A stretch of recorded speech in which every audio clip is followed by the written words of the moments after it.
Bande passante. L'info décryptée, un podcast de la Provence et Radio Star. Éric Miguet. Pas facile aujourd'hui de s'y retrouver sur le marché de la voiture électrique, prix à l'achat, prix du kilowattheure, bornes disponibles, promesses de location à 100 € par mois. Nombre de questions restent toujours en suspens. Alors pour y voir plus clair, pour essayer de mieux comprendre les enjeux liés à l'électrique, la Provence a réalisé le lundi 8 mai un dossier sur la voiture électrique, un dossier baptisé Rentable, la voiture électrique. Et c'est d'ailleurs le thème de ce nouvel épisode de Bande passante. Bande passante, l'info décryptée. Et pour en parler, je reçois Geneviève Van Led, journaliste au service économie de la Provence. Geneviève, vous avez réalisé ce dossier sur l'électrique et pour mieux l'illustrer, vous êtes intéressé au cas d'Antoine. Alors Antoine a 60 ans, il est cadre dans une entreprise de la région. En 2021, il change de véhicule et sans le vouloir absolument au début, il opte finalement pour l'électrique. En fait, Antoine, c'est un amoureux de la voiture thermique, plutôt même des voitures sportives. Donc, à un moment donné, il n'avait plus de voiture de fonction puisqu'il a changé d'emploi. Et il s'est posé la question de racheter un véhicule. Donc, c'était plutôt un SUV d'une marque allemande ou française, peu importe. Il avait envie, il arrive à 60 ans de se faire plaisir, donc d'investir dans un modèle sympathique, mais voilà, même dans le diesel, le modèle qu'il désirait, il était à 60 000 € et même s'il est pas à plaindre, il n'a jamais eu envie de mettre un montant très important dans l'achat d'une voiture. Donc à ce moment-là, il a regardé un petit peu ce qui se faisait autour de l'électrique. À un moment donné, il a eu envie, donc il est allé essayer une Mercedes qui sortait à ce moment-là une série très limitée. Et pour pouvoir continuer à bénéficier donc de l'aide de l'État qui était de 7 000 € en 2021, la marque allemande a mis un modèle à 45 000 €. Ce qui est plus bas que les tarifs habituels chez Mercedes ? Oui, d'habitude, pour un modèle comme ça, tout équipé, il fallait compter autour de 55 000 €. Donc du coup, la marque allemande a fait le choix de se mettre à 45 000 €, pas plus, pas moins, pour que les acheteurs puissent bénéficier de la prime de l'État en 2021, qui était de 7 000 €.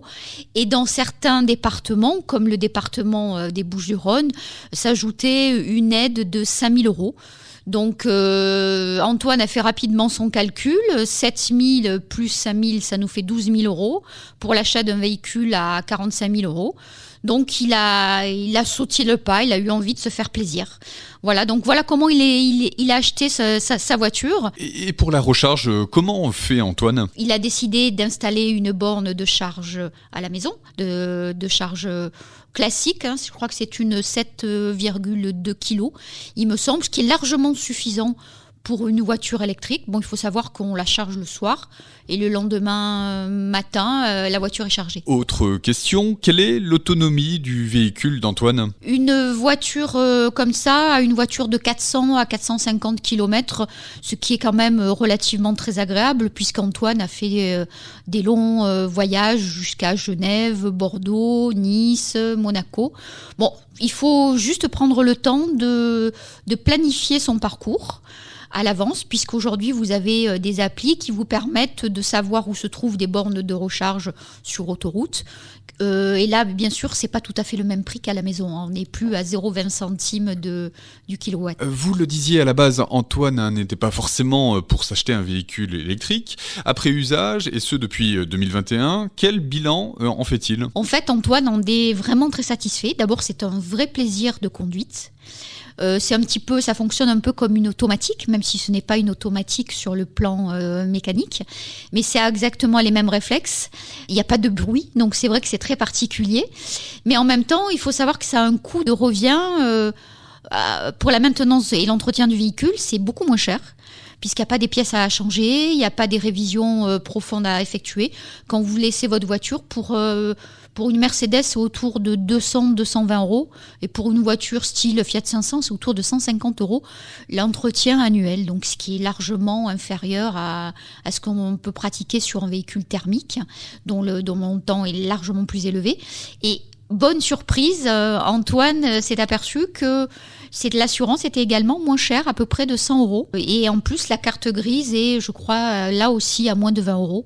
Donc, pour ça, c'est tout bénef. Que des avantages en somme pour le propriétaire de ce véhicule électrique, mais des avantages qui ont aussi un coût à l'achat. On reste sur un prix d'achat plus élevé, puisque comme il me l'a expliqué, quand on achetait à l'époque, par exemple les premières Zoé il y a 10 ans ou 15 ans, on devait prendre un abonnement pour la batterie.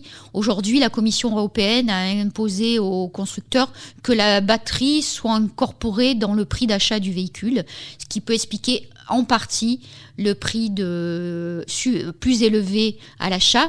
Mais il y a également une garantie constructeur, je crois, qui est de 8 ou 10 ans de la batterie. Donc les constructeurs, en cas de souci, doivent prendre en charge, en tout cas, le remplacement, tout ou partie de la batterie. Ceci expliquant sans doute cela aujourd'hui au niveau des prix. Bande passante, l'info décryptée. On poursuit, Geneviève, la lecture de votre dossier à retrouver sur notre site internet laprovence.com en allant dans le Vaucluse, à Pernes-les-Fontaines plus précisément.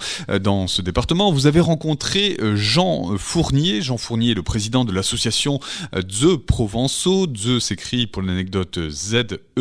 Lui aussi est un converti, un convaincu de l'électrique. Et tout d'abord, comment vous l'avez rencontré ? En fait, je les ai trouvés sur Internet.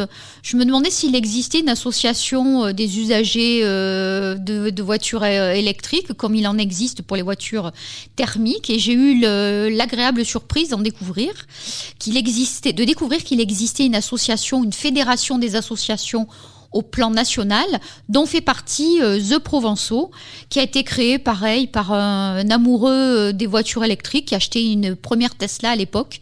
Et il a pu bénéficier, lui, d'une gratuité à vie par Tesla, des bornes de recharge sur toutes les bornes Tesla qui existent en France et puis sur le réseau européen et international. Geneviève, quel est le but de l'association The Provençaux de Jean Fournier ? Il a créé une association The Provençaux pour échanger un petit peu, pour savoir ce qui se fait, pour également sensibiliser tous les Provençaux, même au-delà, les habitants de la région Provence-Alpes-Côte d'Azur, à ce que c'est de rouler en électrique. Dans votre dossier, vous relevez également ce chiffre cité par l'association. Ce chiffre, c'est 70%. Et 70%, c'est le pourcentage d'utilisateurs de voitures électriques satisfaits de leur choix. Alors, c'est une enquête. Alors, je me souviens plus qui a réalisé cette enquête. Et du coup, cette enquête qui est nationale a été vérifiée auprès de leurs adhérents. Je pense que même chez eux, ça va même autour de 90%. Sur la question des bornes, vous avez également fait le calcul du nombre de bornes sur le domaine public. Par exemple, on en a 130 dans les Alpes de Haute-Provence, 304 dans les Alpes-Maritimes, 556 dans les Bouches-du-Rhône, 171 dans les Hautes-Alpes, 382 dans le Var et 53 dans le Vaucluse, soit un peu moins de 1600 dans la région. Ce n'est pas énorme. C'est pas énorme, mais c'est sur le domaine public. Donc du coup, ça ne prend pas en compte les bornes installées chez les particuliers, sachant qu'aujourd'hui, entre 80 et 90% des utilisateurs de voitures électriques rechargent chez eux. Donc c'est-à-dire au prix de la consommation et du prix de l'énergie, 0,20 € du kilowatt. Justement, le prix du kilowattheure est une donnée importante à prendre en compte pour comprendre la rentabilité ou non de la voiture électrique. Oui, comme on met de l'essence ou du diesel dans son réservoir, on va recharger en énergie, donc en électricité, sa voiture électrique. Donc du coup, effectivement, on parle de kilowatts. Donc quand on va se charger à la maison, on met son pistolet dans ce qui fait l'emplacement du réservoir pour une thermique. On la branche, le tour est joué et si on est à la maison, il faut compter, on va dire, la nuit pour recharger son véhicule. Si on veut aller un petit peu plus rapide, on peut aller sur des bornes mises en place par la métropole quand on est dans la métropole Aix-Marseille, mais il en existe pareil, que ce soit à Toulon ou à Avignon. Donc là, les bornes sont un petit peu plus rapides. Je crois qu'elles sont entre 11 et 22 kilowatts. Donc ça permet une recharge un peu plus rapide, mais là le coût est quand même un peu plus élevé. On est autour de 0,40 le kilowattheure. Si on est sur autoroute, donc on peut avoir accès à des superchargeurs. Et là, on est entre 0,70 et 0,80 centimes d'euros le kilowatt. Voilà, donc c'est quand même plus cher, sachant que les prix ont quand même augmenté, que ce soit sur le réseau de la métropole Aix-Marseille ou les autres collectivités ou sur les superchargeurs. Les prix ont augmenté avec la crise énergétique et la crise en Ukraine. Quand vous dites une recharge avec un superchargeur, c'est en combien de temps ? Antoine m'expliquait que lorsqu'il est allé par exemple à Genève, il a fait 2 arrêts, le temps d'un café, d'une pause pipi, en 20 minutes, la voiture est chargée à 80%. Sachant que quand on roule en électrique, il est conseillé de charger sa voiture à 80%, jamais à 100% si possible, pour éviter l'usure de la batterie. Donc c'est un moyen de la préserver le plus longtemps possible. Comme un téléphone portable, sachant que je pense que la plupart des gens rechargent leur téléphone à 100%. Mais là, franchement, vu le prix d'une batterie quand même de la voiture électrique, mieux vaut quand même rester aux 80% quand on peut. Pour savoir si l'électrique vaut le coup ou non sur des moyennes distances, vous avez fait le match voiture thermique, voiture électrique sur un trajet de Marseille à Nice. Je me suis fait aider par une société qui s'appelle Charge Poly. Ils sont basés, c'est une start-up, une deep tech qui est basée sur le technopole de l'Arbois. Concernant le match entre Nice et Marseille, donc on a fait le choix de faire un aller simple entre ces deux villes, en voiture électrique et en voiture thermique, sachant qu'en voiture électrique, grosso modo, une voiture va consommer 20 kWh pour 100 km. Donc on multiplie par 2 pour 200 km. Soit une consommation de 40 kWh. Donc après, il suffit de multiplier en fonction du coût de sa borne. Donc si on part du principe que à l'aller, si on fait juste un petit arrêt, si on a une petite voiture qui n'a pas une autonomie énorme, quoi qu'il en soit, même si on fait l'aller-retour, si on multiplie par 2 après, ce sera intéressant de le faire en voiture électrique. Sur ce déplacement, aller-retour, ça restera l'électrique qui sera le moins cher. En revanche, si on est sur des trajets plus longs, où là, il va falloir forcément recharger sur des superchargeurs pour une destination aussi importante, le diesel restera un peu plus avantageux. Sachant qu'aujourd'hui, pour des commerciaux, par exemple, pour des visiteurs médicaux, on n'est pas encore passé à l'électrique pour des longs trajets quand on doit se déplacer dans tout le sud de la France. Le diesel reste encore quand même l'essence la moins chère et la plus confortable pour ces commerciaux. Tout est donc question d'usage et du prix disponible du kilowattheure pour savoir si l'électrique vaut le coup pour les usagers qui peuvent, on le rappelle, débourser une certaine somme pour s'acheter un véhicule. Effectivement, rouler à l'électrique sur des longs voyages, c'est pas forcément le plus avantageux. Mais les gens qui ont fait le choix de l'électrique vont pas forcément se priver de faire des longs trajets. S'ils aiment rouler confortable, prévoir plusieurs temps de pause pour recharger, je pense que le prix ne sera pas forcément un frein, ils le feront quand même. Mais c'est vrai qu'aujourd'hui, sur des longs trajets, ça reste quand même la voiture thermique qui est la plus intéressante. En revanche, sur des courts trajets, on est électro-compatible. Quelqu'un qui a une petite voiture, qui fait des trajets moins de 100 km par jour et qui peut recharger à la maison. Alors pour cette personne-là, c'est tout bonus. Tout en sachant que ces indications sont en constante évolution, en raison notamment des aides gouvernementales en matière d'achat de véhicules électriques. Alors pour bien comprendre cette évolution, Geneviève, vous avez interrogé Fabrice Godefroy. Fabrice Godefroy est expert mobilité et environnement pour l'association 40 millions d'automobilistes. Que dit-il sur les aides ? En 2021, comme je le disais tout à l'heure, il existait une aide de 7 000 euros qui ensuite a été diminuée au cours de l'année 2021 à 6 000 euros. Et il y avait également des aides du département, par exemple pour les Bouches-du-Rhône, de 5 000 euros, qui aujourd'hui n'existent plus. Donc il n'y a plus d'aide à ce niveau-là. Aujourd'hui, on tombe sur un bonus écologique qui est de 5 000 euros. Je crois que c'est 20% du montant total du véhicule.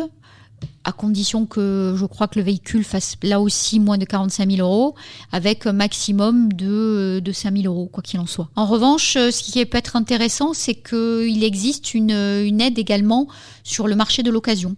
Donc ça n'existait pas auparavant, donc ça peut être une incitation aussi pour acheter un véhicule électrique, sachant qu'aujourd'hui, le marché de l'occasion en électrique est quand même assez faible. Et d'après Fabrice Godefroy, le prix de l'électrique est 50% plus cher que le thermique actuellement. C'est ce qui se dit, ça peut être un petit peu moins, tout dépend du modèle que l'on va vouloir acheter. D'autres disent que c'est autour de 30-40%. Mais oui, quoi qu'il en soit, c'est quand même un sacré budget et un montant non négligeable à mettre sur le tapis pour passer à l'électrique.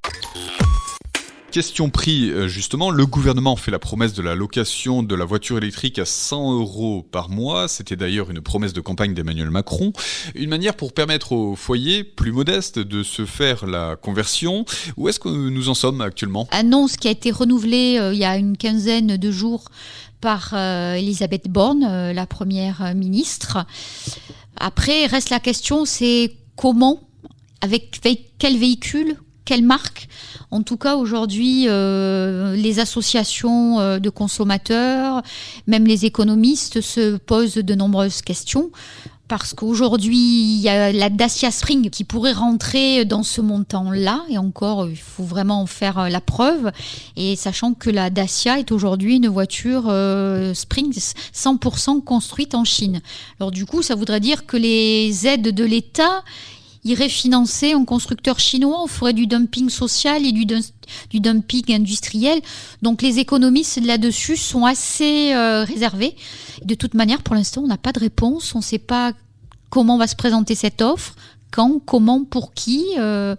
Voilà. En revanche, je pense qu'aujourd'hui, les constructeurs européens devraient faire de sacrées baisses tarifaires. Sinon, ça voudrait dire encore que l'État mette la main à la poche pour pouvoir financer complètement l'électrique. On en reviendrait à des aides qu'on a supprimées il y a 2 ans. Et ce serait quand même injuste par rapport à des gens à qui on va demander de dire adieu à leur vieille voiture de 20 ans avec la mise en place des ZFE, des zones à faible émission, qui via la vignette critère 5, 4, puis 3, puis 2 et peut-être un jour, ne pourront plus rentrer dans les centres-villes des grandes villes, et même aujourd'hui des villes moyennes.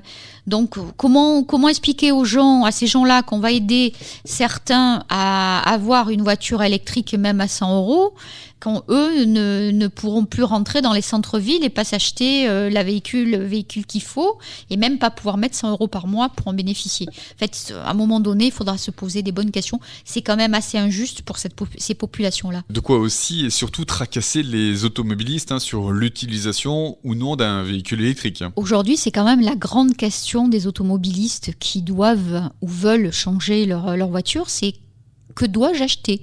Que puis-je acheter ? Une voiture thermique ? Oui, mais laquelle ? Essence ? Diesel ? Sachant qu'il y a encore 5-6 ans, on ne prônait que le diesel, avec de nombreuses incitations fiscales. Aujourd'hui, c'est tout l'inverse. On vous punit presque quand vous avez un diesel. Et même pour l'essence, ça reste aussi très cher. Donc on vous invite à acheter l'électrique, mais toujours pareil, tout dépend de l'usage que vous allez en faire. Si vous êtes électro-compatible, c'est-à-dire des petits trajets en centre-ville et pas que, mais de moins de 100 km par jour avec une recharge à la maison, je pense que vous êtes la bonne personne pour acheter ce type de voiture. Maintenant, pour les voyages plus longs, il faudra trouver qu'il y ait plus de bornes de recharge à des tarifs quand même attractifs et pas uniquement à 0,80 centimes le kilowattheure et parfois même 1 €, parce qu'on en a vu aussi.